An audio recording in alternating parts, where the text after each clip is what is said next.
చింతపల్లి వెంకటేశ్వరరావు నమస్కారం, చెప్పండి. నమస్కారం అండి. నమస్తే, చెప్పండి.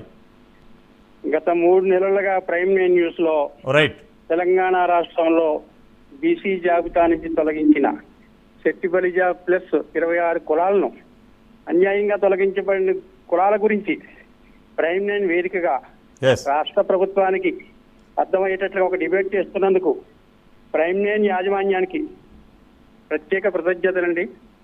అంతేకాకుండా ప్రైమ్ నైన్ డిబేట్ ప్రతి వారము డిబేట్ కాండక్ట్ చేస్తున్నటువంటి prime nine political advisor Shri D V Satyanarayana గారికి ప్రత్యేక కృతజ్ఞతలతో కూడిన నమస్కారం అండి. థ్యాంక్ యూ, చెప్పండి.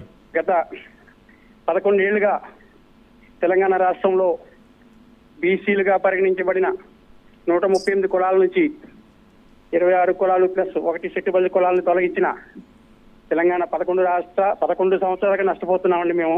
రైట్. ఈ తెలంగాణ రాష్ట్రం అనేది బీసీ కులాల అభ్యున్నతి కోసం ఏర్పడినట్టుగా ఉమ్మడి ఆంధ్రప్రదేశ్ నుంచి విభజించబడింది. విభజించబడిన తర్వాత ఈ విభజించిన తెలంగాణ రాష్ట్రానికి ఎక్కువగా సపోర్ట్ చేసింది బీసీ కులాలే.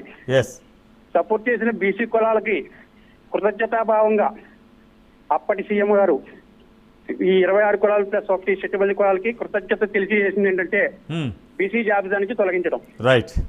మంచి బీసీలకి మంచి బుద్ధి చెప్పారు. దాని ఫలితంగా ఈ రోజు ఇంటికే పరిమితం అయిపోయిన కేసీఆర్ గారు బీసీలతో పెట్టుకుంటే ఎలాగే ఉంటుంది. రైట్. ఎప్పటికైనా మిమ్మల్ని ఇంటి దగ్గరే కూర్చోబెడతారు. ఇకపై ముఖ్యంగా మేము తెలియపరిచేది ఏంటంటే ప్రస్తుత సీఎం గారు మాన్యశ్రీ యనమల రేవంత్ రెడ్డి గారు ఆయన పిసిసి అధ్యక్షుడిగా ఉన్నప్పుడు బహిరంగ సభలో ఆయన ఒక అభయం ఇచ్చారు బీసీ 26 కులాలకి.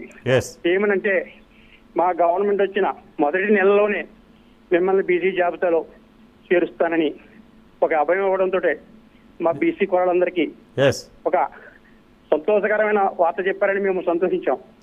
అంతేకాకుండా గత సంవత్సరన్నర కాలంగా నెల వెళ్ళిపోయింది, సంవత్సరన్నర కాలం వచ్చింది.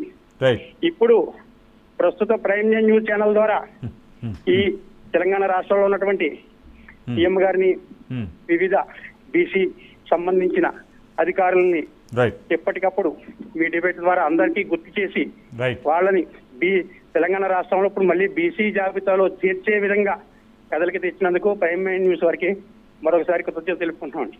థ్యాంక్ యూ చింతపల్లి వెంకటేశ్వర గారు, thank you very much. Phone లైన్లోకి వచ్చిన ఏదేమైనా త్వరలో రేవంత్ రెడ్డి గారు ఒక మంచి శుభవార్త వింటారు. ఎందుకంటే ఇది రాజ్యాంగబద్ధంగా అనుసరించి తీయలేదు కాబట్టి రాజ్యాంగాన్ని అనుసరించి కలుపుతారనేది ఆశిద్దాం.